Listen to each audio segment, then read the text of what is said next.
नमस्कार, आप देख रहे हैं जे बिहार झारखंड और मैं हूं आपके साथ राजेश कुमार।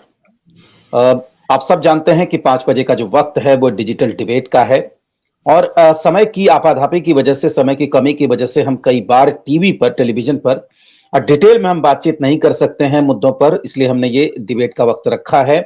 और आप सब जानते हैं, मैं अक्सर कहता हूं कि डिजिटल दुनिया है, हर जेब में मोबाइल है और हर जेब में दुनिया है, इसलिए हम लोग इस प्लेटफॉर्म पर आकर हम सब जुड़ते हैं और किसी गंभीर मुद्दे पर चर्चा करते हैं। आज का विषय भी बहुत महत्वपूर्ण है। आज भी परीक्षा हुई है बीपीएससी टीआरई 2 शिक्षक भर्ती की और एक बड़े पैमाने पर भर्ती हो रही है। इसके लिए बिहार सरकार बधाई की पात्र है। जितनी भी प्रशंसा की जाए कम है और देश भर से जिस तरह से अभ्यर्थी आ रहे हैं, मैंने पहले भी कहा है, मैं आगे भी कहता हूं कि तमाम राज्य सरकारों को इस तरफ सोचना चाहिए कि ज्यादा से ज्यादा भर्तियां निकले। केवल शिक्षा विभाग में नहीं, हर विभाग में भर्तियां निकले और ज्यादा से ज्यादा लोगों को नौकरी मिले। ये बहुत अच्छा कदम है, प्रशंसा के योग्य कदम है, लेकिन इसका मतलब यह नहीं है कि जो टेक्निकलिटीज है हम उस पर बात नहीं करें। उसमें क्या अच्छा हो रहा है, क्या कमी हो रही है, हम उस पर लगातार लगातार हम बात कर रहे हैं। आज का जो मुद्दा है, दो मुद्दे हैं। एक मुद्दा, हमने कहा है कि सप्लीमेंट्री का रिजल्ट कब आएगा। तो इस बात के लिए तो हम बिहार सरकार और बीपीएससी को इस बात के लिए हम दोषी ठहरा सकते हैं कि भाई कम से कम सप्लीमेंट्री का जो रिजल्ट था वो टीआरई 2 के परीक्षा से पहले आना चाहिए था। इसमें क्या नुकसान होगा कि वो अब अभ्यर्थी जिसका सप्लीमेंट्री में भी नाम होगा और वो अभ्यर्थी टीआरई 2 में भी सिलेक्ट होगा। तो इस तरीके से एक सीट खराब हो रही है और कई सीटें पहले भी इस तरीके से खराब हो चुकी हैं, चाहे वो एक अभ्यर्थी का कई पोस्ट पे रिजल्ट हो, उसके नाम पर गलत डॉक्यूमेंट के नाम पर जो अपियरिंग कैंडिडेट को मौका मिला गया तो वो फेल कर गए, उनके नाम पर सीटें खराब हुई। और इसमें यह होता है कि जो योग्य उम्मीदवार होते हैं उनको इसमें नुकसान हो जाता है। अगर आप सप्लीमेंट्री का रिजल्ट पहले निकाल देते तो जिसका 9-10 का रिजल्ट आ जाता वो 9-10 में नहीं बैठता टीआरई 2 में, उसका नतीजा ये होता। और ऐसा भी नहीं है कि सप्लीमेंट्री रिजल्ट नहीं आएगा, आयोग के चेयरमैन कह चुके हैं कि सप्लीमेंट्री आना है। 4700 की सूची दी गई थी, हालांकि जिस तरीके से बीजेपी की तरफ से भी इस तरीके की आवाजें आई थी कि यह आंकड़ा जो है 25 से 30 हजार हो सकता है, लेकिन अगर 4700 भी है तो वो भी अपने आप में एक बड़ा आंकड़ा है। 4700 कई बार वैकेंसीज नहीं होती है केंद्रीय लेवल पे, तो आप समझ सकते हैं कि 5000 का आंकड़ा कोई छोटा आंकड़ा नहीं है। एक तो ये बात है जिसका जवाब हमें अरुण जी से लेना है और बाकी लोगों से लेना है। आज की जो डिबेट है उसका जो दूसरा मुद्दा है वो है एनआईओएस के न्यूज एनआईओएस डीएलएड वाले जो अभ्यर्थी हैं। दरअसल अब उनके मन में दुविधा चल रही है कि जिस तरीके से उनको केंद्रीय विद्यालय में रोक दिया गया सेंट्रल स्कूल में ज्वाइनिंग लेटर देने से, क्या वो गा जब टीआरई 1 के जो सफल शिक्षक अभ्यर्थी हैं क्या उनपे भी ये गाज गिरेगी। तो इस तरीके की शंकाओं का इसमें बिहार सरकार नहीं दोषी है, लेकिन कहीं ना कहीं एक जिस तरीके से लड़ाई बिहार में शुरू हो गई है कि छठे चरण में बीएड वाले क्यों गए, 7वें चरण में डीएलएड वाले क्यों गए, तो ये मुझे लगता है इसका नुकसान अंत में बिहार के लोगों को ही होना है, छात्र छात्राओं को ही होना है। तो इस पर आज चर्चा करेंगे। हमारे साथ गेस्ट जुड़े हुए हैं, अरुण जी हमारे साथ जुड़े हुए हैं, आरजेडी के प्रवक्ता हैं। अरुण जी आपका बहुत स्वागत है। प्रीति जी हमारे साथ, प्रीति शेखर जुड़ी हुई है, डॉक्टर प्रीति शेखर, बीजेपी की प्रवक्ता है। प्रीति जी आपका भी बहुत स्वागत है। हमारे साथ अमरजीत हैं, अभ्यर्थी हैं। हमारे साथ गुंजन जी हैं, अभ्यर्थी हैं। आप दोनों का बहुत स्वागत है। सौरभ कुमार है हमारे साथ, छात्र नेता हैं, लगातार हमारे साथ जुड़ते हैं। सौरभ जी आपका भी बहुत स्वागत है। और दिलीप जी छात्र नेता हैं, हर मोर्चे पर अपनी आवाज बुलंद करते हैं। दिलीप जी आपका भी बहुत स्वागत है। तो शुरुआत दिलीप जी आपसे ही करेंगे, आप माइक को अनम्यूट करिए। आपका मैंने ट्वीट देखा था, पहले हम सप्लीमेंट्री की बात करें, उसके बाद हम न्यूज की बात करेंगे, डीएलएड की। आप बताइए कि 4700 ही अगर सीट है, चलिए हम मान लेते हैं 15,000, 20,000, 25,000 फिलहाल के लिए हम मान लेते हैं। हालांकि उसमें उन्होंने जो ट्वीट किया था, अतुल प्रसाद ने लिखा था multiple supplementary result, multiple result ये लिखा था। तो यानी कि एक आ सकता है और आगे भी आ सकता है। लेकिन अगर ये टीआरई 2 परीक्षा के पहले आ जाता तो क्या आपको लगता नहीं कि सीटें खराब होने से बच जाती? दिलीप जी। जी बिल्कुल, अगर पहले आ जाता रिजल्ट तो जिनका रिजल्ट हो जाता वो टीआरई 2 में शामिल नहीं होते। अब तो टीआरई 2 में शामिल हो रहा है, मेरिट के आधार पे फिर उनका टीआरई 2 में आ जाएगा और बाद में अगर जारी होगा तो इसमें भी अगर आ गए तो फिर दोनों जगह मतलब ये हो गया कि सीटें खराब हुई। और 4700 ही सप्लीमेंट्री रिजल्ट नहीं, ये औपबंधिक रिजल्ट दिया गया था बीपीएससी के द्वारा। ये सबको पता है कि रिजल्ट औपबंधिक था, नियुक्ति पत्र भी औपबंधिक दिया गया। 1,20,000 का औपबंधिक रिजल्ट बीपीएससी ने जारी किया। 2 नवंबर को 1,10,000 को औपबंधिक नियुक्ति पत्र बिहार सरकार के द्वारा दिया गया, यानी कि 10,000 संख्या यह कम हो गई। यानी कि ये 10,000 वो है जो या तो अपियरिंग ये काउंसलिंग में अपियर नहीं हुए, या फिर हो सकता है जो भी वजह रही हो, तो 10,000 तो संख्या वैसे ही दिख गया। मल्टीपल रिजल्ट की वजह से 4700 कहा जा रहा है, 4700, तो 15,000 तो ऐसे ही दिख रहा है कि सीट खाली है, जो इस पे सप्लीमेंट्री रिजल्ट आना चाहिए 15,000 संख्या। इसके अलावा आप देखिए कि जो औपबंधिक रिजल्ट था, औपबंधिक नियुक्ति पत्र दिया गया, स्कूल में जब ज्वाइनिंग की बात आई तो वहां से उनको बाहर किया गया। जब हम लोग आवाज उठाए कि भाई जिनके पास विज्ञापन की शर्तों के अनुसार डॉक्यूमेंट्स नहीं है उनको आपने नियुक्ति पत्र दे दिया, तो स्कूल में जब योगदान करने गए वहां उनको रोका गया, वहां से उनको बाहर किया गया। तो कुल मिलाकर आप देखिए कि कितने लोग बाहर हुए हैं। ये सारी संख्या सरकार के पास होगा, शिक्षा विभाग के पास ये डाटा होगा, तो सरकार को ये देखना चाहिए कि कुल मिलाकर कितना सीट खाली रहा। चूंकि नियुक्ति आप बीपीएससी ने अभी तक अंतिम रूप से चयनित अभ्यर्थियों की सूची जारी नहीं किया। अगर अंतिम रूप से चयनित अभ्यर्थियों की सूची जारी हो जाता तब हम कह सकते थे कि भाई सप्लीमेंट्री रिजल्ट नहीं दिया जा सकता, लेकिन अभी तक बीपीएससी ने तो अंतिम रूप से चयनित अभ्यर्थियों की सूची जारी ही नहीं किया। तो इसलिए जितना सीट खाली रहा, चाहे वो 20,000 सीट हो, 15,000 हो या 40,000 हो, ये सरकार के पास आंकड़ा होगा, उतने पे सप्लीमेंट्री रिजल्ट निकलना चाहिए। ये तो कानूनन अधिकार है अभ्यर्थियों का। अगर इसमें अगर कोई तकनीकी बाजी करेंगे तो फिर तो ये अभ्यर्थियों के साथ अन्याय है। और 25 अक्टूबर को जब हम लोग आंदोलन किए थे उस समय भी कहा गया था जी अब फायदा क्या होगा? अब तो सीटें तो खराब हो गई ना टीआरई 2 की, अब फायदा क्या होगा अब निकाल के? अब तो हम निकालेंगे उसमें से, यकीन मानिए कि 5,000 अगर सप्लीमेंट्री का रिजल्ट आएगा तो 1,000 बच्चे सेलेक्ट हो जाएंगे टीआरई 2 में। क्या फायदा हुआ उसका? देखो नुकसान तो थोड़ा हो ही जाएगा, लेकिन अभी भी फायदा ये होगा अगर सरकार और बीपीएससी और शिक्षा विभाग अगर ये करे तो जिनका सप्लीमेंट्री रिजल्ट में हो जाता है तो उनसे ऑप्शन ले लिया जाए, कुछ ऐसा ऑप्शन बना दिया जाए, वो तो सॉफ्टवेयर का काम है, तुरंत हो सकता है, और उनका से उसमें चयनित ना किया जाए, उनको पहले ही हटा दिया जाए कि ये नहीं आना चाहते हैं टीआरई 2 में। अभी भी बहुत सारी परीक्षा जो है टीआरई 2 का बाकी है, अभी भी तो परीक्षा, अभी तो 2 दिन ही परीक्षा हुई है, तो अभी भी ये चीज किया जा सकता है। ये तो बीपीएससी शिक्षा विभाग और सरकार के बीच की बात है। 25 अक्टूबर को जब हम लोग आंदोलन किए तो शिक्षा विभाग और बीपीएससी के बीच सहमति बनी थी कि सप्लीमेंट्री रिजल्ट आएगा, जितना जो बाहर हो रहा है, जो सीट खाली है उस पर सप्लीमेंट्री रिजल्ट आएगा।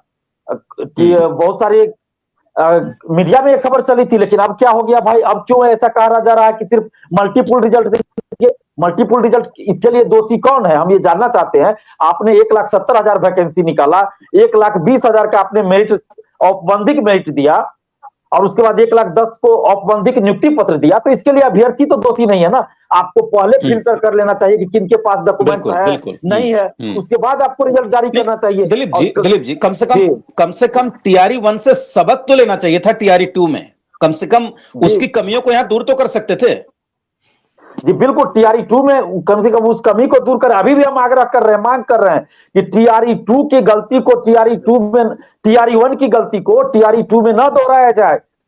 रिजल्ट से पहले डॉक्यूमेंट्स वेरिफिकेशन कर लिया जाए, और फर्जी डॉक्यूमेंट्स या जिनके पास डॉक्यूमेंट्स नहीं है विज्ञापन की शर्तों के अनुसार, उनका मेरिट लिस्ट में नाम ना हो, रोल नंबर ना हो, नहीं तो फिर विकट परिस्थिति आ जाएगी। ठीक है, चलिए दिलीप जी मैं आता हूं फिर। सौरभ जी आप भी सुन रहे हैं, सप्लीमेंट्री रिजल्ट के बारे में आपका क्या कहना है?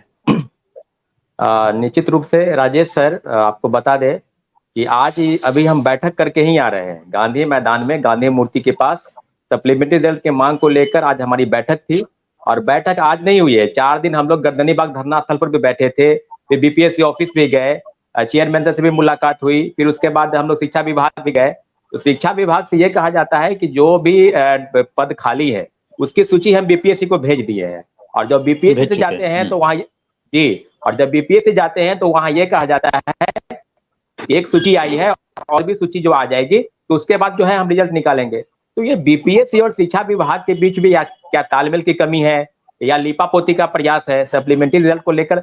जहां तक हमारे साथी जो बात बता रहे हैं कि 1,20,000 लोगों की नियुक्ति प्रक्रिया शुरू हुई, उसमें 10,000 लोग तो डॉक्यूमेंट का वेरिफिकेशन नहीं कराए, वो सीट खाली है। अब जो बातें हैं, जो 4700 4800 बात जो कह रहे हैं चेयरमैन ट्वीट के माध्यम से कि हम ड्रॉप आउट को बाहर करेंगे, जो मल्टीपल रिजल्ट है उनको बाहर करेंगे, जो फर्जीवाड़े तरीके से सीटेट या एसटीईटी पास नहीं किए हैं या कई फर्जी प्रमाण पत्र उनको बाहर करेंगे।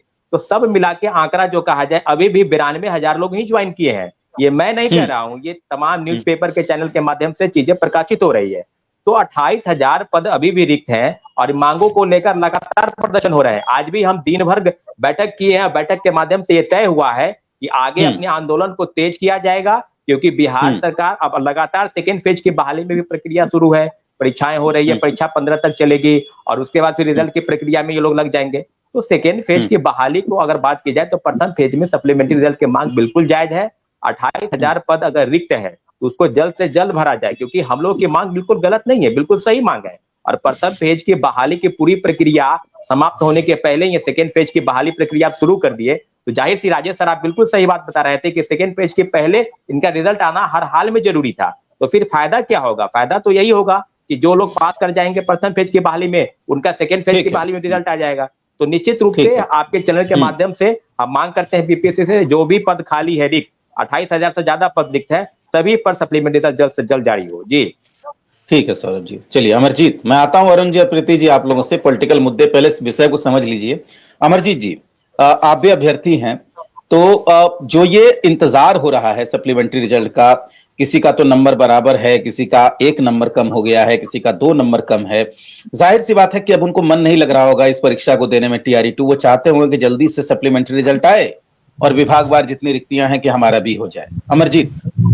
बिल्कुल सर, जब से सप्लीमेंट्री रिजल्ट का नाम आया है सर सोशल मीडिया पर, अतुल प्रसाद के मुख से हम लोग सुने हैं, तब से हम लोग के सर एक उम्मीद जग गई है कि अब हम लोगों को सप्लीमेंट्री रिजल्ट में आ ही जाएगा। तब से सर हम लोग ये TRE2 पर ध्यान न देकर सर हम लोग ध्यान देते हैं कि सप्लीमेंट्री रिजल्ट में हो ही जाएगा, क्योंकि सर 1 नंबर कम है। और जहां तक देख रहे हैं सर कि इतनी भारी संख्या में सीट खाली है, और अतुल प्रसाद जी स्वयं 3-3 बार अपने ट्वीट के माध्यम से 2 बार प्रेस में बोले हैं कि जितने भी ड्रॉप आउट्स होंगे, मल्टीपल रिजल्ट वाले होंगे, सीटेट फेल, डीएलएड फेल वाले होंगे, उन सब पे हम सप्लीमेंट्री रिजल्ट देंगे।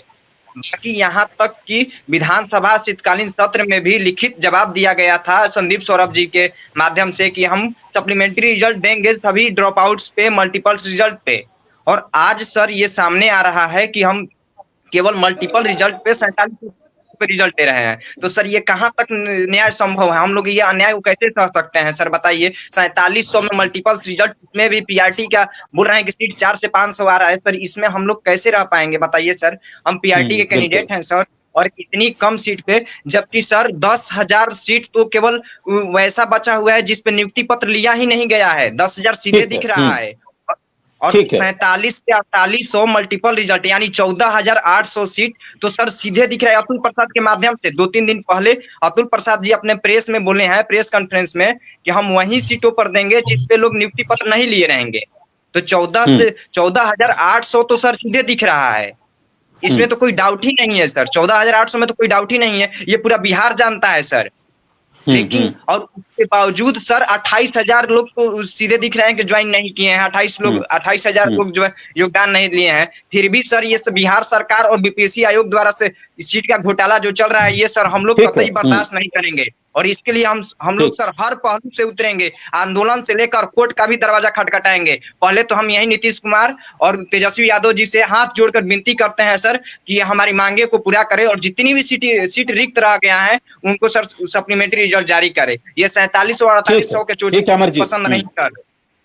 ठीक है अमरजीत। चलिए गुंजन जी, आप भी अभ्यर्थी हैं, माइक को अनम्यूट करिए और आप अपनी बात रखिए सप्लीमेंट्री रिजल्ट को लेकर। सर सबसे पहले है कि सर 25 तारीख को अतुल प्रसाद सर का ट्वीट आया था सर, उन्होंने बताया था सर कि बिहार सरकार के अंतर्गत वेटिंग लिस्ट का प्रावधान है सप्लीमेंट्री का, और सप्लीमेंट्री में सर उन्होंने बोला था कि ड्रॉप आउट और मल्टीपल और जो इनएलिजिबल कैंडिडेट होंगे उनका सप्लीमेंट्री में आएगा सर। और कल परसों अपने कॉन्फ्रेंस में अचानक कहते हैं कि सप्लीमेंट्री में वही सीट आता है जिसपे बच्चों को ऑफर नहीं किया गया है। तो सर या तो 25 तारीख को उनको सप्लीमेंट्री का मतलब नहीं पता था सर, या फिर कल वो किन्हीं के दबाव में आके ऐसे बोल रहे थे सर। और सबसे बड़ी चीज है सर कि ठीक है, उन्हीं के अनुसार सर 2 नवंबर को गांधी मैदान 2 नवंबर को पूरे बिहार में सर 1,10,000 का नियुक्ति पत्र बांटा गया सर, और टोटल BPSC की तरफ से 1,20,233 विद्यार्थियों को सफल घोषित किया गया सर। 10,000 तो वहां सीट है सर, और 4700 सीट सर मल्टीपल रिजल्ट का सारे सोशल मीडिया पे चर्चा हो रहा है सर। इसकी कोई पुष्टि नहीं है, लेकिन सारी जगह ये चर्चा हो रहा है। अतुल सर ने भी अपने मुंह से बोला था PC में कि 4700 या 4800 पे हम मल्टीपल देंगे। तो सर 10,000 उधर और 14,448 सीट ये सर, तो 14,800 सीट सर डायरेक्ट हम लोग को दिख रहा है सर। और बाद बाकी पेपर के माध्यम से आज पता चला है सर कि मात्र 92,000 लोग ने अभी तक ज्वाइनिंग किया सर। तो उधर तो 28,000 सीट बचा हुआ है सर इधर, और अतुल सर के अनुसार 14,500 सर, फिर 4700 क्यों सर? ये तो ऊँट के मुंह में जीरा वाला फोरन वाला कहानी हो गया सर। और अतुल सर से हम लोग को बिल्कुल, अभी ठीक। भी विश्वास है सर कि अभ्यर्थी के साथ वो अन्याय ठीक नहीं है। करेंगे सर। ठीक है गुंजन जी, चलिए बहुत अच्छी बात है। चलिए अब प्रीति जी आपके पास, प्रीति जी को सुन लीजिए, तब अरुण जी आप विस्तार से सबका जवाब दे दीजिएगा। प्रीति जी, आप लोग से मैं बात कर रहा था लगातार, आप बैठती थी, बीजेपी के बाकी प्रवक्ता बैठते थे कि बहाली तो होगी नहीं, ये तो लटकाने भटकाने का काम कर रही है, बहाली तो हो गई, बड़ी संख्या में हुए हैं। ठीक है, हम सप्लीमेंट्री रिजल्ट पे आप बात कर रहे हैं, और दूसरी बात ये कि जिस सीटों को जो टेक्निकलिटीज हैं उस पर आप लोग कब बोलेंगे? प्रीति जी। राजेश जी, सबसे पहले तो मैं फिर से एक बात दोहराना चाहूंगी कि यह सरकार लगातार हड़बड़ी में काम कर रही है। आप प्रथम चरण की पूरी प्रक्रिया नियुक्ति की पूरी भी नहीं हुई है, और उसमें से जो रिक्तियां रह गई और जो खबरें जो आ रही हैं कि लगभग हर एक जिलों से जब आंकड़ा आया तो लगभग 92,000 शिक्षकों ने अपना योगदान दिया है। तो वो जो जाप कर रहे हैं अपने बिहार में, जो राजद और जदयू के लोग जो लगातार जाप कर रहे हैं कि 1,20,000 1,20,000, तो कहाँ है 1,20,000? सबसे पहली बात।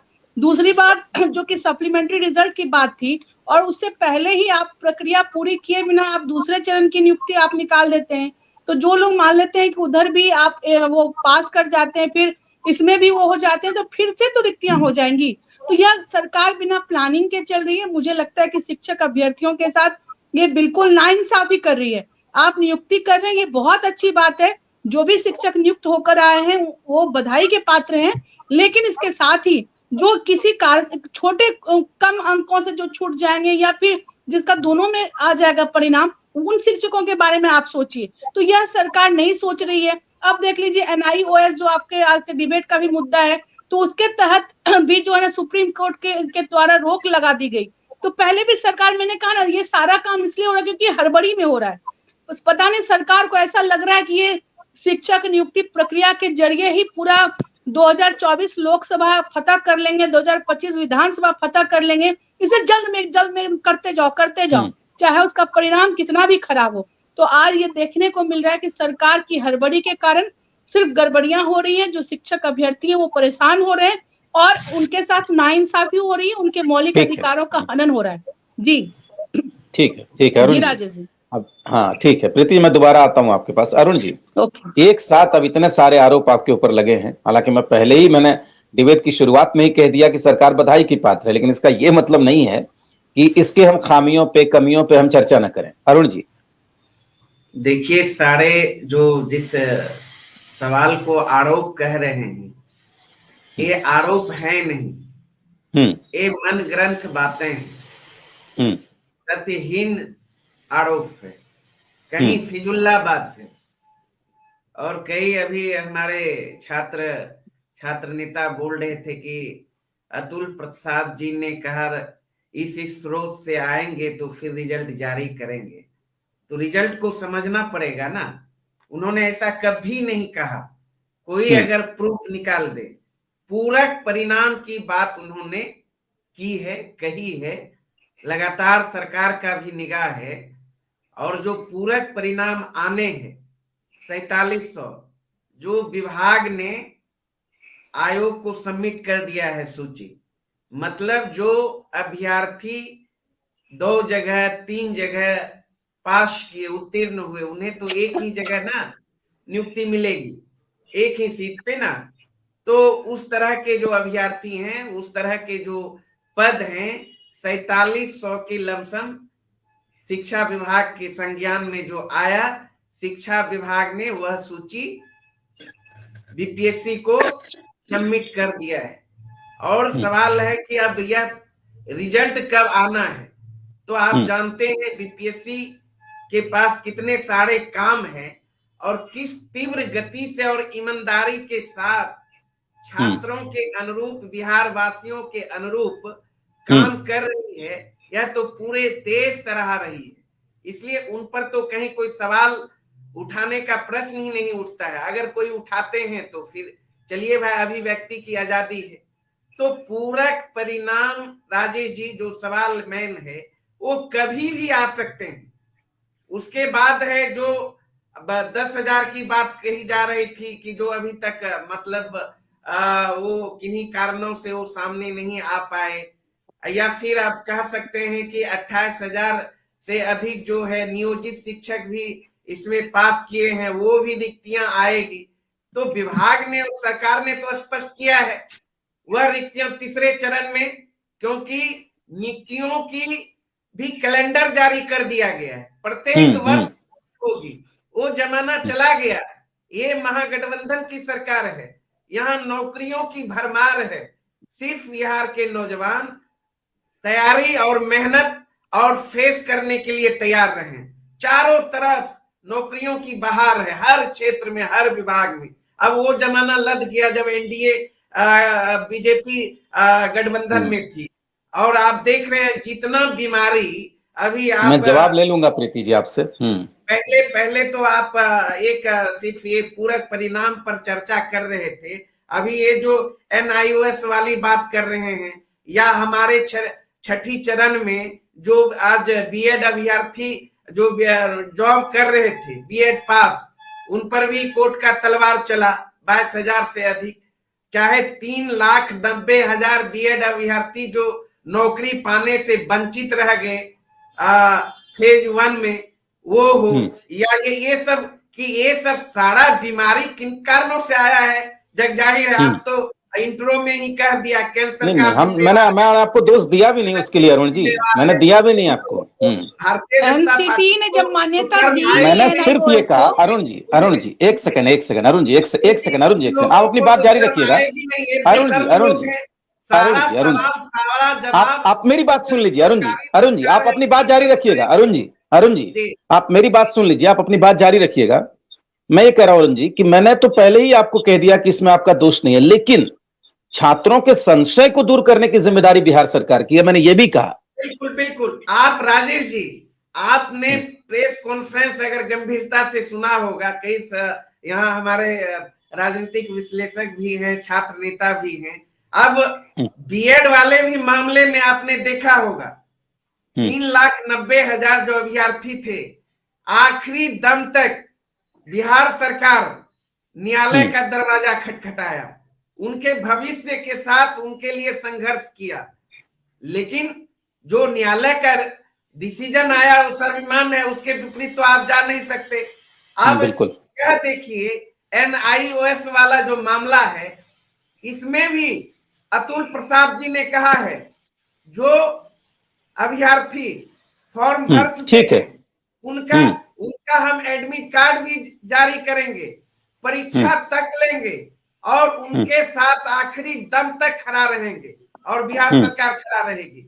लेकिन यह तो पूरे देश का मामला है, पूरे राष्ट्रीय स्तर का मामला है, देश के जो भी प्रदेश हैं हर जगह लागू होती है। तो ये जो बीमारी आई है, नौजवानों के भविष्य के साथ खिलवाड़ लगातार केंद्र सरकार की गलत नीति जो कर रही है, दुर्भाग्यपूर्ण है। इतिहास क्षमा नहीं करेगा ठीक है अरुण जी, भारत सरकार को।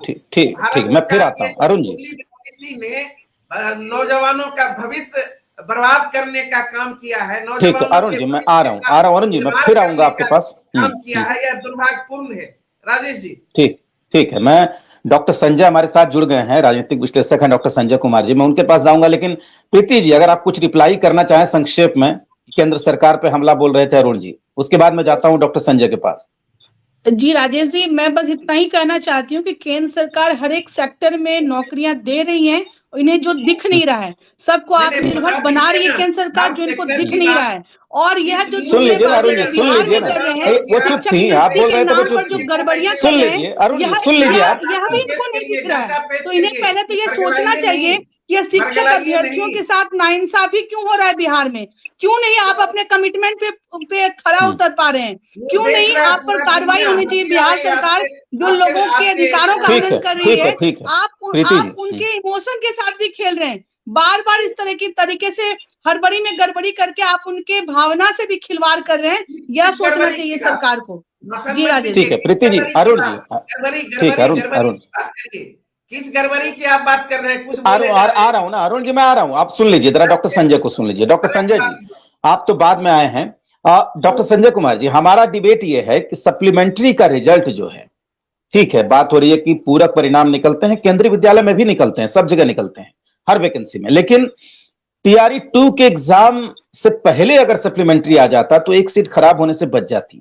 क्योंकि अब होगा क्या कि ज्यादातर सप्लीमेंट्री वाले टीआरई 2 का भी रिजल्ट ले लेंगे, क्या फायदा होगा संजय जी? एक सीट तो खराब हो जाएगी। बिल्कुल, नहीं बिल्कुल सही आप बता रहे हैं।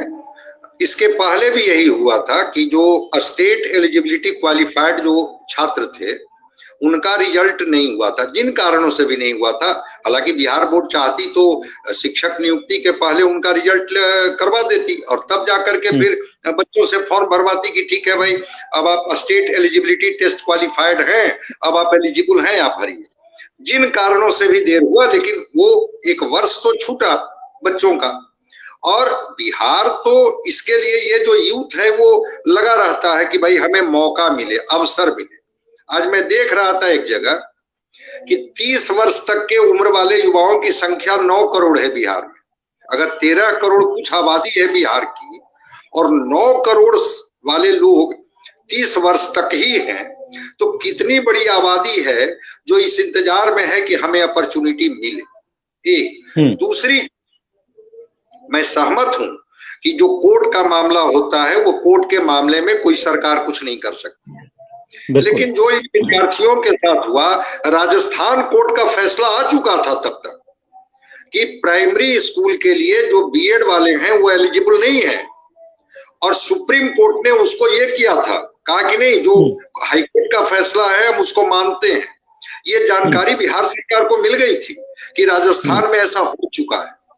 फिर अगर आपने बच्चों का फॉर्म फिलअप कराया तो कोई तो आधार होगा। ठीक है, आप कोर्ट गए, लेकिन जब सुप्रीम कोर्ट ने जब ये तय किया कि हम इसी के आधार पर चीजों को निर्धारित करेंगे कि फिर डीएलएड वाले कहाँ जाएंगे, वो तो फिर प्राइमरी के लिए एलिजिबल रह नहीं जाएंगे। बीएड वाले के पास तो अपॉर्चुनिटी है कि वो सेकेंडरी और सीनियर सेकेंडरी में जाएंगे। तो उस स्थिति में कहीं ना कहीं से चीजों को सरकार नहीं समझ पाई। मैं कह रहा हूं कि हम सब लोग बिहारी बन करके बात करें, हम लोग इसको पार्टियों में बट करके ना बात करें, न कोई विश्लेषक है, न कोई पार्टी का प्रवक्ता है, न कोई छात्र नेता है। बिल्कुल, ये दलगत भावना से ऊपर की चीज है। दलगत भावना से ऊपर की चीज है, और ये आपके बच्चों का भविष्य का सवाल है।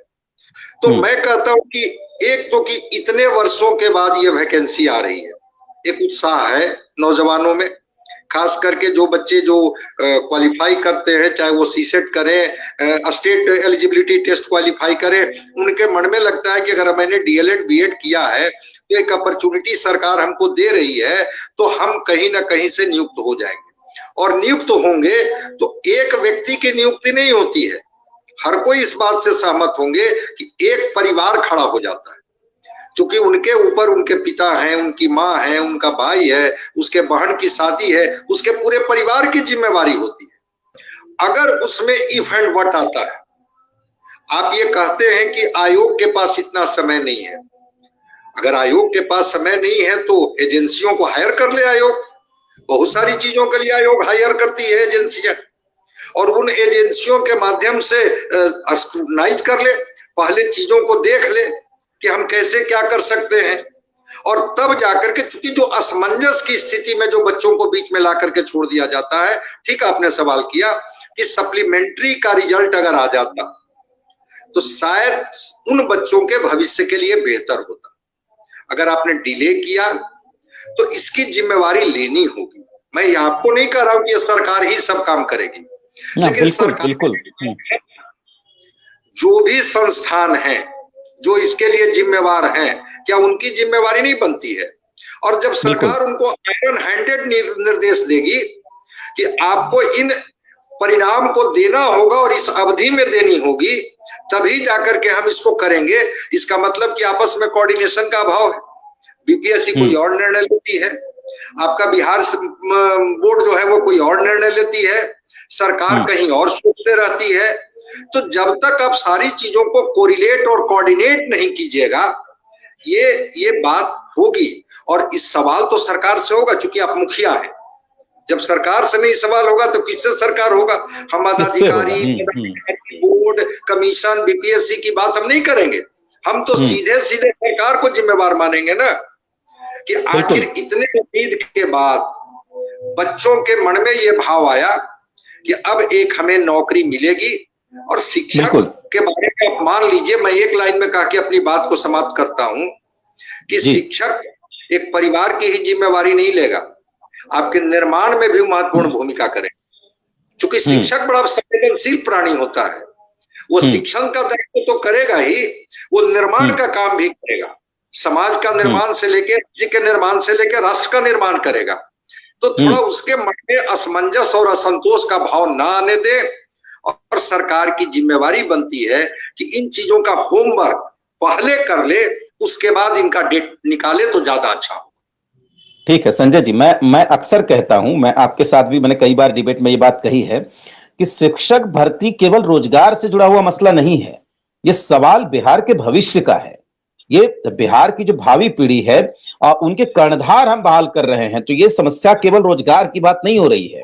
दिलीप जी, अतुल जी ने जो कहा, ठीक है दिलीप जी से बात करते हैं। दिलीप जी, अतुल जी ने जो कहा, अतुल प्रसाद ने उस दिन उसमें उन्होंने कहा कि हमारी प्राथमिकता में नहीं है सप्लीमेंट्री रिजल्ट देना। ठीक है, मैं मानता हूं बिहार का सबसे बड़ा आयोग है, उनकी प्राथमिकता में कई सारी चीजें हैं, लेकिन आप समझिए कि सप्लीमेंट्री रिजल्ट अगर सेम क्वालिफिकेशन में सेम एग्जाम हो रहा है तो आप इस बात को समझिए कि सप्लीमेंट्री रिजल्ट का बड़ा संबंध है TRE-2 के एग्जाम से। फिर आप ये कैसे कह सकते हैं कि हमारी प्रायोरिटी में नहीं है? देखिए, कल बीपीएससी की परीक्षा होती है, रात में आंसर की जारी कर दिया जाता है। तो यहाँ इनके पास कैसे संसाधन आ गया बीपीएससी के पास? कल परीक्षा हुई है और रात में ही उसका आंसर किया गया, जबकि पहले नहीं होता था, 4 दिन 5 दिन 1 सप्ताह समय लगता था। तो ये कहना रात क्या, मुझे लगता है लेट से परीक्षा हुई थी दिलीप जी लेट से परीक्षा हुई थी, 2-3 घंटे के भीतर आ गया। हाँ बिल्कुल, 2-3 घंटे के भीतर आ गया। तो इसका मतलब है कि आपके पास सब कुछ है, आप चाहिएगा जब चाहिएगा कर सकते। लेकिन अगर बीपीएससी के चेयरमैन ऐसा बोल रहे हैं कि हमारी प्राथमिकता में नहीं है, जो कि पहले आपकी प्राथमिकता में थी, 25 अक्टूबर को आपकी प्राथमिकता में थी, उस समय आपने ट्वीट भी किया था। अब आप कह रहे हैं कि प्राथमिकता में नहीं है, इसका मतलब सीधा सीधा है कि आपके ऊपर किसी का दबाव है, सरकार का दबाव है। आ रहा हूं ना अरुण जी, आ रहा हूं मैं, इनके बाद आ जाता हूं। अरुण जी आ रहा हूं। इसका मतलब सीधा सीधा है जी, इसका मतलब सीधा सीधा है कि बीपीएससी के ऊपर सरकार का दबाव है। आखिर इतनी अगर बीपीएससी के पास समय नहीं है तो क्या जरूरत थी? 25 तारीख को फॉर्म भरने की अंतिम तिथि है और 7 तारीख से परीक्षा शुरू हो रही है, क्या जरूरत थी भाई? आप 7 जनवरी से परीक्षा शुरू कर लेते, क्या दिक्कत थी? तो सरकार की तरफ से जो इतनी हड़बड़ी दिखाई जा रही है ना, उसके चलते ये कुव्यवस्था फैल रही है। एक सेंटर पे क्वेश्चन नहीं पहुंचा, एग्जाम कैंसिल करना पड़ा बीपीएससी को कल।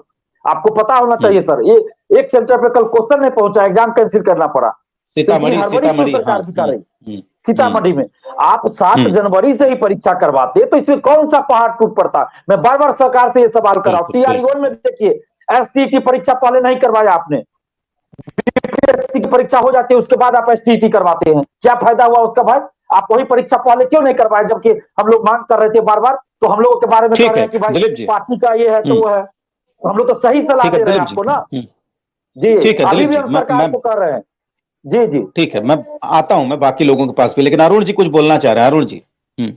राजेश जी, हमारे संजय जी भी और दिलीप जी भी सरकार को ही कोस रहे हैं, सरकार के भावनाओं पर ही उंगली उठा रहे हैं, कह रहे हैं सरकार का दबाव आ गया तभी ये जो है सप्लीमेंट्री पूरा का जो ये परिणाम रोक दिया गया है।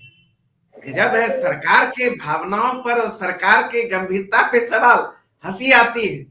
नौजवान तो, बिहार के नौजवान तो भूल ही चुके थे कि सरकारी नौकरी भी कोई चीज होती है और वैकेंसी भी इतनी भारी संख्या में सपना छोड़ ही दिया था। देश में जिस तरह का 10 साल से जुमलेबाजी करके सरकार आई और यहाँ भी बीजेपी नीतीश जी के साथ सरकार चला रहे थे, ठीक है, 1 साल का ना ये परिवर्तन है। मेरी बात सुन लीजिए अरुण जी, इतनी एक सुन लीजिए आजादी के बाद अभी भी देश में आप ही बोलिएगा। अरुण जी मेरी एक बात सुन लीजिए, आप एक बात, अरुण जी मेरी एक बात सुन लीजिए। बीपीएससी TRE-1 का जब एग्जाम चल रहा था तो मैं यही डिबेट कर रहा था। दिलीप जी बीपीएससी के दफ्तर से जुड़े थे, बीपीएससी के दफ्तर से, और उन्होंने कहा था कि आज तक बिहार में ऐसी परीक्षा नहीं की गई है जैसी ये परीक्षा ली जा रही है। नहीं, उस समय तो आपकी तारीफ कर रहे थे। पूरा परिणाम के लिए जब शिक्षा विभाग पदों की सूची थोप दी विभाग को, तो यहाँ सरकार पर क्या मंशा है भाई? सरकार ने क्या कहा? सरकार के मंशा सवाल उठाने का मतलब दूसरा चरण का नियुक्ति ही प्रक्रिया क्यों चलती है? अरुण जी, ये जो बहाली हो रही है अरुण जी, बहाली जो हो रही है अरुण जी, मेरी बात सुन लीजिए अरुण जी, आप बहाली आयोग कर रहा है कि आप सरकार कर रही है, ये बताइए। ये बहाली का क्रेडिट बीपीएससी को देंगे कि बिहार सरकार को देंगे? आयोग पे नहीं जाएगा, सरकार पे उंगली उठेगी। अभी तो डॉक्टर संजय जी बोले ना, अभी सुने नहीं आप? अभी नहीं बोले कि पूरा रिजल्ट जारी करने के लिए सरकार का फरमान आ गया, जारी मत करिए। अभी तो दिलीप जी ठीक है। और आप ये राजेश जी बताइए, पहली बार ना भाव, अब जैसे संजय जी बोले भाव जगा है, भाव तो महागठबंधन की नई सरकार और तेजस्वी यादव जी के प्रण ने जगाया ना नौजवानों को। ठीक है अरुण जी, हाँ ठीक है। संख्या में 5 लाख नौजवानों को सरकार आ रहा हूँ सौरभ जी, आ रहा हूँ, मुहैया करा दिया। और अब जैसे संजय जी बोल रहे थे, मैं उनके सवालों का जवाब देना चाहूंगा कि बीएड वाले मामले में, राजस्थान वाला मामले में कोर्ट का कब निर्णय आया? 11 तारीख को। 14 से एग्जाम था। क्या करता सरकार भाई? अभी विभाग रोक देता है एग्जाम। जब नहीं, इसके पहले राजस्थान का अरुण जी, उस पर डिबेट हम लोग कर चुके हैं अरुण जी, उस पर डिबेट हम लोग कर चुके हैं, आप ही जुड़े थे। लेकिन कोर्ट में मामला ठीक है अरुण जी, ठीक है, मैं दोबारा आ जाऊंगा अरुण जी। तो अभी वही मामला अभी जस्ट आया है, अब डिबेट भी आज चला रहे हैं NIOS वाले मामले में। ठीक, मैं उस पर भी बात करूंगा। ठीक है, एडमिट कार्ड जारी करना चाहिए सरकार को या नहीं? विभाग को बिल्कुल करना चाहिए अरुण जी, बिल्कुल करना चाहिए अरुण जी। मैं परीक्षा लूंगा, एडमिट कार्ड जारी करूंगा, देखेंगे। ठीक है अरुण जी, मेरी बात सुनिए अरुण जी, ये जो आप अरुण जी, ये जो बात, ठीक है अरुण जी, ठीक है अरुण जी, आप मेरी बात सुनिए। मेरी बात, जो बात आपको लगी है कि आज सरकार ने रोक दिया सप्लीमेंट्री रिजल्ट जारी करने से बीपीएससी को, आप ये बात मानिए कि शिक्षा विभाग हो चाहे बीपीएससी हो, ये सरकार के ही अंग है। और अगर बहाली का क्रेडिट आप ले रहे हैं, नहीं, बहाली का क्रेडिट आप ले रहे हैं अरुण जी, आपको हम दे भी रहे हैं, आप लें चाहे ना लें, लेकिन फिर आप इसका भी तो लेना पड़ेगा। नहीं, हम मान लिए, यही बात, सरकार मानिए या विभाग, अभी जो है विभाग को NIOS के अभ्यर्थियों को शामिल करना चाहिए एग्जाम में या नहीं? नहीं, मैं उस पर डिबेट अभी नहीं, मैं उस पर तो सवाल अभी किया नहीं है, मैं करूंगा। अरुण, बहाली का क्रेडिट आपको तो सप्लीमेंट्री नहीं आया तो ये किससे पूछें? राजेश जी एक बात, यही स्थिति हुई थी उस समय 3,90,000 बीएड अभ्यर्थियों के साथ। फॉर्म भराया गया, एडमिट कार्ड जारी हो गया, 14 से एग्जाम होना है, 11 को रिजल्ट आए थी, कोर्ट का आ गया निर्णय। तो क्या उसी स्थिति में बच्चों के भविष्य के साथ सरकार और विभाग खिलवाड़ करती? संजय सर, तो ऐसा नहीं, सरकार ठीक है, देखिए सुप्रीम कोर्ट का निर्णय। चलिए और भी लोग हैं, आ रहा हूँ सौरभ आपके पास। ठीक है अरुण जी, नहीं सुन लीजिए सौरभ, इसी बात पर है, सुनिए ना अरुण जी, आप जो कह रहे हैं ना दलील, बिहार सरकार का दलील सुन लीजिए। अगर मैं गलत बोला तो संजय सर यहाँ मौजूद हैं। 11 अगस्त को फैसला आता है, जब सुप्रीम कोर्ट जाती है बिहार सरकार रिव्यू पिटीशन के लिए, और कहना है उनका कि 1 to 5 के लिए जो बीएड की पात्रता है उसको समाप्त कर दी गई है, तो 1 to 5 में हम डीएलएड वाले से भर लिए हैं सीट। एक तरफ हम लोगों की मांग थी कि बिहार सरकार से रिव्यू पिटीशन फाइल होना चाहिए छात्रों अभ्यर्थियों के पक्ष में। आप नहीं तो सुन तो लीजिए, अरे भाई सवाल तो आने दीजिए, सौरभ जी का सवाल तो आने दीजिए, पूरा मामला फंस जाता। नहीं, आप सुनिए अरुण जी, आप सुन लीजिए ना, नहीं, उसके बाद आप रिप्लाई करिए। आप सुन तो लीजिए, बोलिएगा, आपने इनकी बात सुनी नहीं ना अरुण जी, आप इनकी बात पूरी सुन लीजिए, मैं फिर चला जाऊंगा। अरुण सर बोलिए, सौरभ जी बोलिए। सुन लीजिए, बिहार सरकार की तरफ से जो रिव्यू पिटीशन फाइल किया गया सुप्रीम कोर्ट में, वहां के लॉयर ने ये दलील दी है ये कोर्ट में कि 1 to 5 से जो फैसला आया है सरकार का, 1 to 5 में सारी सीटें जो है डीएलएड वालों से हम भर लिए हैं, बीएड वालों के लिए सीट ही नहीं बची है। अगर मैं गलत बोल रहा हूं तो आप बताइए। आप एक तरफ छात्रों को खुश करने के लिए सुप्रीम कोर्ट जाते हैं और सुप्रीम कोर्ट जाने के बाद ये दलील देते हैं वहां पर, तो दो तरफा चाल आपका है, आप लोगों को खुश करते रहिए, लेकिन इतना जरूर है कि जो चीजें आपके मन में है, 1,20,336 का जो आंकड़ा है वो गलत आंकड़ा है। 92,000 लोगों को आपने ज्वाइन कराया है, जिसमें 40-42,000 नियोजित शिक्षक हैं। नहीं, सुन तो लीजिए, किसका आंकड़ा है? तो आप ही का, सरकार का आंकड़ा है।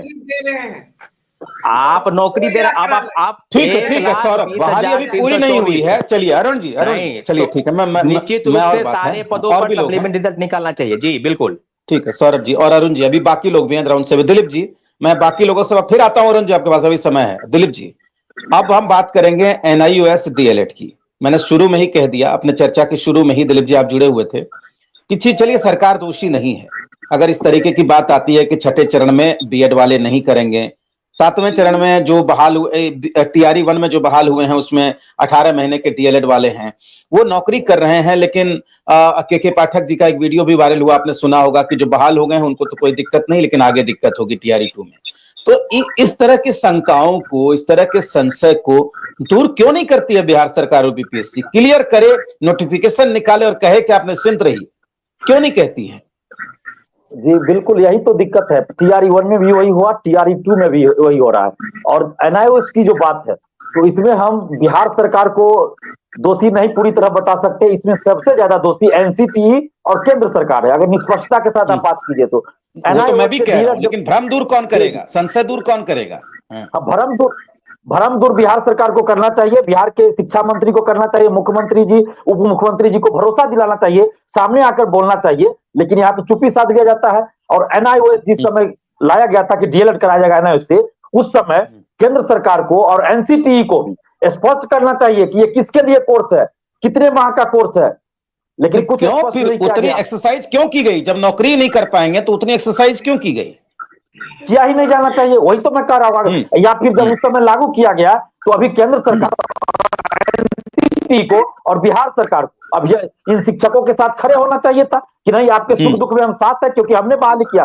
कोई भी बहाली अगर हो रही है, उस समय जो विज्ञापन की शर्तें थी उसी के अनुसार इन लोगों की नियुक्ति हुई। इसमें अभ्यर्थियों का, शिक्षकों का क्या दोष है? अगर दोष है तो उन अधिकारियों का जिन्होंने विज्ञापन निकाला, NCTE का दोष है, केंद्र सरकार का दोष है, बिहार सरकार का दोष है। शिक्षकों का क्या दोष है? आज भी अगर बिहार में शिक्षकों की भर्ती हो रही है तो जो विज्ञापन आ रहा है उसमें जो नियम है उसके अनुसार भर्ती हो रही है।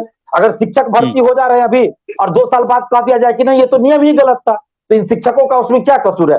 अभी पूरे देश में 14 लाख के आसपास NIOS से DLED वाले हैं। इनके परिवार की आज क्या स्थिति होगी? 14 लाख तो अभ्यर्थी है, उनके परिवार कितने होंगे? और जो शिक्षक बन चुके हैं उनपे क्या हाल हो रहा होगा? ये सरकार को भी सोचना चाहिए, बिहार सरकार हो, केंद्र सरकार हो, NCTE हो। और अभी भी केंद्र सरकार अगर गजट में शामिल कर दे इस चीज को तो रास्ता निकल सकता है। केंद्र सरकार के पास है इसका पावर, क्योंकि अभी अभ्यर्थियों ने बताया है कि सुप्रीम कोर्ट ने इसी आधार पर डिसीजन दिया है कि केंद्र सरकार ने इसको गजट में शामिल नहीं किया।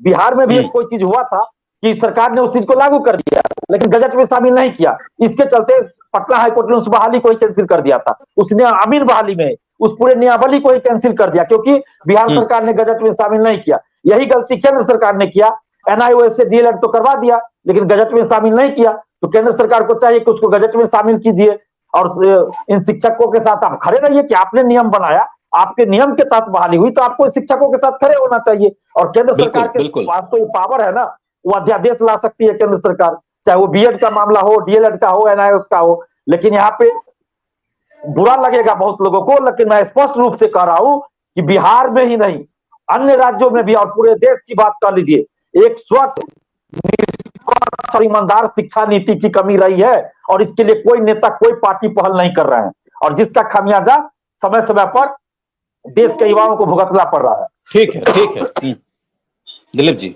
चलिए सौरभ जी, NIOS के मुद्दे पर अपनी बात रखिए संक्षेप में। मैं आता हूं बाकी लोगों के निश्चित रूप से राजेश सर, जैसा कि फैसला आया है NIOS के मामले में कि जो 18 महीने की डिग्री है, सर्टिफिकेट है, उसको उसकी मान्यता समाप्त की गई है 36 महीने की डिग्री।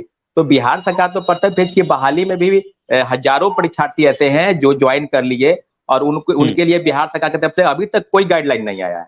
और रही बात कि लगातार एनआईओएस वाले कई लोग हैं, सैकड़ों लोग जो फोन करते हैं, सेकेंड फेज की बहाली में भी बिहार सरकार की तरफ से ऐसा कोई स्पष्टीकरण नहीं है। हाँ, एक नोटिस जरूर आया था एडमिट कार्ड निकालने के समय में कि डीएलएड वाले जो है एनआईओएस से जिन्होंने किया है उसके लिए ये परीक्षाएं उचित नहीं होंगी, आगे कुछ भी हो सकता है। तो सीधी सीधे बात है कि प्रथम फेज की बहाली में क्या होगा। हाँ, बात सही है कि एसीएस के पाठक ने एक जरूर प्रेस रिलीज जारी नहीं किया, वीडियो के माध्यम से बता रहे थे कि आप लोगों को कुछ नहीं होगा। हाँ, बयान दिया तो स्पष्ट है कि बिहार सरकार। चलिए, सौरभ से कनेक्शन टूट गया है, मैं दोबारा सौरभ जी आपके पास आता हूं। ठीक है, कनेक्शन टूट गया है। चलिए, हमारे साथ दो अभ्यर्थी जुड़े हुए हैं, गुंजन और अमरजीत। मैं आता हूं सौरभ, दोबारा आपके पास कनेक्शन की दिक्कत है। गुंजन जी, जब आप फॉर्म भरते हैं, एलिजिबल होते हैं और बाद में कह दिया जाता है कि आप योग्य नहीं है, तो कैसा लगता है? सर उस वक्त लगता है कि हमारे पास शब्द नहीं होता। मेरे साथ और मेरे पूरे परिवार को लगता है सर कि इन्होंने समय दिया, सारा चीज किया, उसके बाद सरकार ने ही करवाया और सरकार ही कह रही है कि नहीं आप उसके योग्य नहीं है। तो भैया फिर जब मेरा 18 महीना समय गया तो फिर आप वो समय का भरपाई कौन करेगा? अभी जरूरत क्या है उससे? केंद्र सरकार के पास शक्ति है, केंद्र सरकार के पास अभी भी शक्ति है कि उसको वापस ले रिजल्ट में शामिल कर सकती है और जो जितने भी अभ्यर्थी पे तलवार लटक रहा है उसको बचा सकती है। और ये सिर्फ अभ्यर्थी का नहीं सर, ये अभ्यर्थी के पूरे परिवार के साथ भावना जुड़ जाती है सर, क्योंकि एक बार आप नौकरी में है, नौकरी एलिजिबल है और जुड़ गए और उसके बाद बाहर करने के बाद वो सर आप समझ सकते हैं सर क्या बीतता है उनके और उनके पूरे परिवार पे। ठीक है, अमरजीत जी, परीक्षा फॉर्म भरा उस समय आप योग्य हैं, परीक्षा दी आप योग्य हैं, पास कर गए, ज्वाइन कर लिया, उसके बाद कह रहे हैं कि आप अयोग्य हैं, बाहर निकलिए। ये क्या तरीका है? कोई भी दोषी हो, बिहार सरकार हो चाहे केंद्र सरकार हो, दोषी कोई भी, उससे क्या मतलब है? इसमें सर सरकार को पहल करना चाहिए, इसमें सरकार को आगे आना चाहिए और अभ्यर्थियों को बचाना चाहिए सर। इसमें तो सरकार ही पहल कर सकती है, कुछ सरकार पहल करे आगे आके और हम अभ्यर्थियों की जान बचाए। हम अभ्यर्थी एक जान जाने पर ही लगता है सर, अभ्यर्थी को अगर नौकरी जाता है तो समझिए कि जान चली गई। एक बेरोजगार अभ्यर्थियों के लिए और रोजगार अभ्यर्थियों में यही है सर कि जान चली जाती है, नौकरी जाने पर जान चली जाती है। तो जान बचाने अब सरकार के हाथ में है और सरकार की पहल करनी चाहिए। और दूसरी बात सर, अरुण यादव जी बोले हैं सप्लीमेंट्री रिजल्ट पे कि कोई अतुल प्रसाद के ट्वीट को बोले हैं पूरक परिणाम का परिभाषा बता रहे थे कब से। सर पूरक परिणाम की परिभाषा के साथ साथ हम यही बोलेंगे, चाचा अतुल ने हैं कि एक बार ट्वीट जाकर देख लीजिए उनका कि क्या क्या ट्वीट में किए हुए हैं। अगर कुछ गलत होता है तो लाइव से बोल रहे हैं कि हम पे फिर से ऑब्जेक्शन लगाया जाएगा, लेकिन उनका ट्वीट एक बार देखा जाए। और रही बात सर 4500 सीट किस हिसाब से सर? 10,000 तो नियुक्ति पत्र लिए ही नहीं है। चलिए, ठीक है अमरजीत, 10,000 तो नियुक्ति पत्र लिए नहीं है। ठीक है, दिलीप जी क्या कहना चाह रहे हैं आप? दिलीप जी माइक को अनम्यूट करिए। दिलीप जी देखिए, मैं एक उदाहरण देना चाहता हूँ। अभी हमारे देश में 25 साल की उम्र सीमा लिमिट है, मिनिमम होना चाहिए सांसद विधायक बनने के लिए। अभी भारत सरकार एक नियम बना दे कि सांसद विधायक बनने के लिए 30 साल उम्र चाहिए, कम से कम 30 साल चाहिए। अभी नियम बना दे, कल से उस नियम को लागू कर दिया जाए और जो 25 साल में सांसद बने हैं उनको क्या सदस्यता रद्द कर दिया जाए। तो क्या ये चलेगा देश में? नहीं चलेगा, क्योंकि यहाँ नेताओं के अपने पे आएगा तो नहीं चलेगा। नहीं, जिस दिन नियम बना उसके आगे से लागू होगा। ये तो विधानसभा का चुनाव, होना ही चाहिए। पहले हो चुका है तो उस पर कैसे लागू होगा? आज नियम बना तो आगे से लागू होगा। लेकिन यहाँ शिक्षकों के साथ, देश के युवाओं के साथ नियम आप आज बनाइए, लागू कर दीजिए 2 साल पहले वाली बहाली पे। क्या चल रहा है देश में भाई? क्या चल रहा है ये? बिल्कुल इसका जवाब देना होगा। ये कौन देगा जवाब? सही, बिल्कुल सही बात है। मैं ये सवाल अगर एक भी व्यक्ति की अगर नौकरी जाती है तो उसके पास अब कुछ नहीं बचता, उसके सारे दरवाजे बंद हो जाते हैं। 4 साल से वो नौकरी कर रहा है, पढ़ाई लिखाई बंद कर रखी है, अब वो क्या करेगा बताइए? आप उसकी नौकरी ले लेंगे तो? सही बात है, बिल्कुल। डॉक्टर संजय, मैं आता हूं प्रीति जी आपके पास भी और अरुण जी आपके पास भी। डॉक्टर संजय हमारे साथ जुड़े हुए हैं। संजय जी, ये एनआईएस का जो मामला है, अरे ठीक है, सुप्रीम कोर्ट हमारे यहां कहते भी हैं कि कानून अंधा है। क्यों कहते हैं? क्योंकि कानून आंकड़ों से चलता है, तथ्यों से चलता है, इमोशन से नहीं चलता। चलिए, उनके सामने डॉक्यूमेंट आया, फैसला सुना दिया गया, लेकिन उसका जो व्यवहारिक पक्ष है, उसका जो आप कहते हैं कि जो जिस तरीके से उसको लागू करना है, ये जिम्मेदारी तो सरकारों की है। उनको ये सोचना होगा कि जब डिसीजन आ जा रहा है तो 5 साल 10 साल पहले ये लागू कैसे होगा, और अगर लागू होगा तो फिर उनका क्या होगा जिस पे ये लागू कर रहे हैं। डॉक्टर संजय।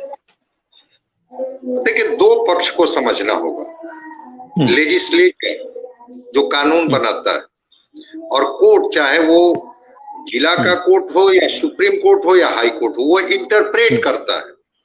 जो भी आप बनाते हैं कानून, उसका इंटरप्रिटेशन करता है और इंटरप्रिटेशन के अनुसार जुडिशियरी जो है वो अपना निर्णय देता है और उस निर्णय को माना जाता है कि आफ्टर इंटरप्रिटेशन जो इनका डिसीजन है वो मान्य होगा। मैं कह रहा हूं कि ठीक है, एक डिसीजन आया है, आप जिनको नौकरी दिए 18 महीने की ट्रेनिंग पर, आप इसको लाइए ना। छोटी छोटी चीजों के लिए आप कैबिनेट कर लेते हैं, पार्लियामेंट में बिल पास करा लेते हैं, उसको एक्ट में परिवर्तन करा लेते हैं। अगर आपको लगता है कि 18 महीने की ट्रेनिंग काफी नहीं है एक योग्य शिक्षक बनने के लिए, तो 36 महीने का ट्रेनिंग आप करा लीजिए। कहिए कि ठीक है, बाद में हम ट्रेनिंग करा लेंगे इनका। देखिए, सरकार चाहेगी तो प्ली लेने के उनके पास बहुत सारे स्कोप है। अगर उन शिक्षकों के बारे में कहीं से कोई वर्डिक्ट आया कि 18 महीने के ट्रेनिंग वाले, वो केंद्र का ही मामला है, वो योग्य नहीं है, 36 महीने वाले योग्य होंगे, तो क्या सरकार को ये अधिकार है कि नहीं है कि आप ट्रेनिंग करा लीजिए? सुप्रीम कोर्ट में आप प्ली डाल करके कि भाई हम इनका रेस्ट जो ट्रेनिंग है वो हम करा लेंगे, लेकिन इनको हम नौकरी से क्यों? डीएलएड करा लीजिए, आप फ्रेश डीएलएड करा लीजिए 2 साल का, कम से कम नौकरी बची रहने दीजिए। इसी बिहार के गांधी मैदान में वो दृश्य मैंने देखा है, डिग्री लाओ और नौकरी पाओ, इसी बिहार में हुआ है और ट्रेनिंग बाद में कराई गई, इसी बिहार में हुआ है। तो अगर ऐसा हुआ है तो भाई आपको टीचर को क्या देना है? ट्रेनिंग ही देनी है ना। उनके जो ट्रेनिंग के जो सब्जेक्ट्स हैं, जिसके अनुसार वो चाइल्ड साइकोलॉजी को कैसे समझेंगे, कैसे वो काउंसलिंग करेंगे, कैसे वो आउटपुट देंगे, कैसे वो आचरण करेंगे, टीचर ट्रेनिंग है क्या? वो चाहे डीएलएड हो, बीएड हो, एमएड हो, उस ट्रेनिंग के जो कोर्सेज हैं, उस कोर्सेज को तो सरकार जब चाहे वो ब्रिज कोर्स के तौर पर करा लेगी बीच में भी, और वो शिक्षक पढ़ाते भी रहेंगे, आपके बच्चों का भी नुकसान नहीं होगा। मैं आज भी कहता हूं, इतनी नियुक्तियों के बाद भी 3.5 लाख शिक्षकों का पद खाली है। रिटायरमेंट होते गए 7.5 लाख शिक्षक चाहिए, 13 करोड़ की आबादी 14 करोड़ की हो गई। टीचर स्टूडेंट रेशियो जरा देख लीजिए बिहार का। तो भाई जो शिक्षक आपको मिल रहे हैं, इसके लिए अगर सरकार, मैं सरकार का मतलब वो मत अरुण जी समझ लें कि हमारी सरकार के तरफ इशारा कर रहे हैं, क्योंकि अरुण जी जो हैं वो बड़ा ही कॉन्शियस व्यक्ति है, तो हम इनके सरकार के बारे में नहीं बोल रहे हैं। मैं हर ये तो तारीफ कर रहे हैं आप। जी, मैं हर सरकार के बारे में बोल रहा हूं कि अगर सरकार, ये बच्चे जो हैं, ये अभ्यर्थी जो हैं, ये बिहार के हैं, ये कहीं दूसरी जगह के नहीं, आप ही के परिवार के लड़के हैं, जो कह रहे हैं कि भाई अगर उस समय वही प्रोविजन था कि 18 महीने का ट्रेनिंग लेकर के आप डीएलएड से हो सकते हैं डिग्री से लेस, तो हमने वही किया। अगर उस समय 36 महीने का प्रोविजन होता तो हम 36 महीने की डिग्री लेते। तो जो प्रोविजन था एनआईओएस का, हमने उसी के तहत इसको किया। अब करने के बाद जब हमें जॉब मिल गया, हम काम कर रहे हैं, तो एक मेरी परीक्षा ले लीजिए और बीच बीच में ट्रेनिंग का जो पार्ट लगता है कि 18 महीने को पूरा नहीं हुआ है, उस ट्रेनिंग को आप पूरा करा लीजिए, तो आपको शिक्षक भी मिल जाएंगे। और इन अभ्यर्थियों के मन में जो शंका है, या जो लोग नौकरी पा चुके हैं उनके मन में एक भय है, तो जो बार बार गजट की बात की जा रही थी, ये गजट कौन लाता है भाई? ये गजट तो सरकार ही लाती है ना। तो जब लेजिस्लेचर आप हैं, हर चीज को आप कैबिनेट में आप तय करते हैं, कैबिनेट उसको पास करती है, पास करा लीजिए कैबिनेट में ना। गवर्नर साहब उस पर साइन नहीं करेंगे तो फिर उंगली उठाई जाएगी कि भाई इसको आप एक्ट तो बनने नहीं दे रहे हैं।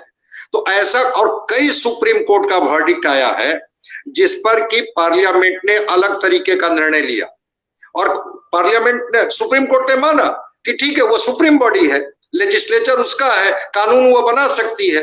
तो अगर आप फिर कोई कानून बना लीजिएगा, बहुत होगा, कोई रिव्यू में जाएगा, लेकिन इन बच्चों का भविष्य तो बच जाएगा। मेरा ये मेरा किसी के ऊपर दोषारोपण नहीं है कि कौन क्या है, नहीं है, अच्छे हैं कौन बुरे हैं, लेकिन मैं कह रहा हूं कि ये लोग जो आशंकित है, इनकी आशंका को दूर करने का यही उपाय है कि रेस्ट ट्रेनिंग का पार्ट नौकरी पीरियड में अलग अलग तरीके से इनसे करवा लिया जाए, लेकिन इनको उससे वंचित न किया।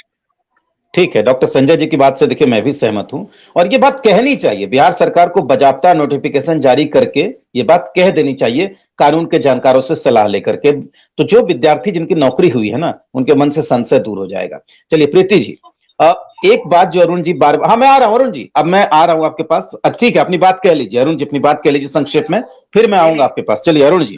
और संजय सर सही बोले, सरकार को गजट लानी चाहिए। दोनों मामला केंद्र सरकार से जुड़ा हुआ है। आपको पता होगा, आपने भी कहा कि बिहार सरकार को संचय दूर करनी चाहिए इस तरह की नोटिस जारी करके। आज जो 22,000 से अधिक हमारे बीएड जो नौकरी कर रहे हैं छठे चरण के दौरान, जिनका नियुक्तियां हुआ, आज क्यों उनमें भी तो बीएड करने के बाद जो 6 महीने का ब्रिज कोर्स कराने की बात थी। बिल्कुल ब्रिज कोर्स उसमें था, उसी के तहत उनको एंट्री मिली थी। फिर कोर्ट तो एक ही उपाय है ना, केंद्र सरकार को इस पर गंभीरता से बच्चों के भविष्य को देखते हुए निर्णय लेना चाहिए था। लेकिन केंद्र सरकार सुने तो उसे तो नौजवानों और युवाओं के भविष्य से कोई मतलब है नहीं, खिलवाड़ करना है। देखिए बार बार अभी भी बिहार सरकार के ईमानदारी, और हम तो थैंक्स देना चाहते हैं, जान रही है बिहार सरकार। आ रहा हूं सौरभ जी, आ रहा हूं। आखिरी दम तक बिहार सरकार चाह रही है कि बच्चों को नौकरी मिले हर हालत में। लेकिन केंद्र सरकार को क्यों इतनी नाराजगी, क्यों दुश्मनी है युवाओं से, समझ में नहीं आता है। आज कोर्स कराने के सवाल पे ना, ये 22,000 नौकरी जाने वाला है। फिर छठा चरण में जो भी अभ्यर्थी जॉब कर रहे हैं 2 साल से, तो कब डिसीजन लेंगे सरकार? चलिए प्रीति जी, मामला जो है मेरा सवाल प्रीति जी से, के कारण ये मामला और नौजवानों को आज जी राजेश जी, नहीं मैं आ रहा हूँ। प्रीति जी ये जो, हाँ ठीक है अरुण जी, मैं आता हूं दोबारा। ये जो बार बार अरुण जी कह रहे हैं केंद्र सरकार को करना चाहिए, और एक बात और उन्होंने पहले कहा था, इसका भी जवाब आप दे दीजिए प्रीति जी। उन्होंने कहा कि अब वो दिन गए जब बिहार में एनडीए की सरकार थी, अब तो बहार है नौकरियों की, हर फील्ड में नौकरी निकल रही है। प्रीति जी, सीधा आप पे इशारा था कि जब आप सरकार में होते थे बिहार में, तो नियोजित शिक्षक बहाल होते। पहले राजेश जी मैं ये बताऊं कि शिक्षक की जब हम नियुक्ति करते हैं तो यह एक जो राष्ट्र निर्माता होते हैं उनको हम चुनने जा रहे हैं। तो आप यह बताइए, जो माननीय उच्चतम न्यायालय ने जो इस संबंध में जो फैसला लिया है, जो कि 18 माह के ऊपर 2 वर्ष का कोई भी जो डिप्लोमा जो कोर्स करेंगे वो तो ज्यादा अच्छा होता है, बेहतर होता है। लेकिन अब बात है कि कोई भी जब शीर्ष अदालत जब कोई फैसला ले लेती है, उसके बाद ही वो कोई कानून बनता है, उसके बाद वो लागू होता है। जैसे कि नगर पालिका अधिनियम, बिहार नगर पालिका अधिनियम 2007 में यह फैसला लिया गया था उसके अधीन कि जो भी अभ्यर्थी होंगे उनको 2 बच्चे से ज्यादा नहीं होने चाहिए। कब? 2007 के बाद से, यानी कि जो पूर्व में जो बच्चे हो गए थे और कुल मिलाकर 3 थे तो भी चुनाव लड़ सकते थे। तो मेरे कहने का मतलब यह है कि अब बिहार सरकार को तटस्थता के साथ, दृढ़ता के साथ अपनी बातों को रखना चाहिए, और जो फैसला जो अब आया है उसके पहले जो ऑलरेडी एनआईओ से जो डिप्लोमा लिए हुए थे डिग्री का, उनको कंटिन्यू करने के लिए जो भी प्रक्रिया अपनाई जानी चाहिए वो शिक्षक हित में अपनाई जानी चाहिए, और यह उनके हित में होगा, शिक्षकों के हित में। और आगे जो भविष्य की बात है तो ये सर्वविदित है, अभी सबों को पता है कि माननीय उच्च न्यायालय नैनीताल में एक याचिका कर्ता के सुनवाई के दौरान ही माननीय उच्चतम न्यायालय ने यह फैसला लिया। और सही बात है, जो एनसीटी की बात कर रहे थे अरुण जी, तो एनसीटी ने अगर आप 2 वर्ष की डिग्री को अगर मान्यता दी है तो उसमें से तो 18 माह में कोई कोर्स कर रहा है, और कोई आप ऑनलाइन कोई कोर्स कर रहे हो, कोई क्लासरूम में जाकर आप पढ़ाई कर रहे हो, इसमें फर्क होता है। अभी तक कितने सारे ऐसे देश में ऐसे बहुत सारी यूनिवर्सिटीज हैं जहां पर घर बैठे लोगों को डिग्रियां मिल जाती हैं,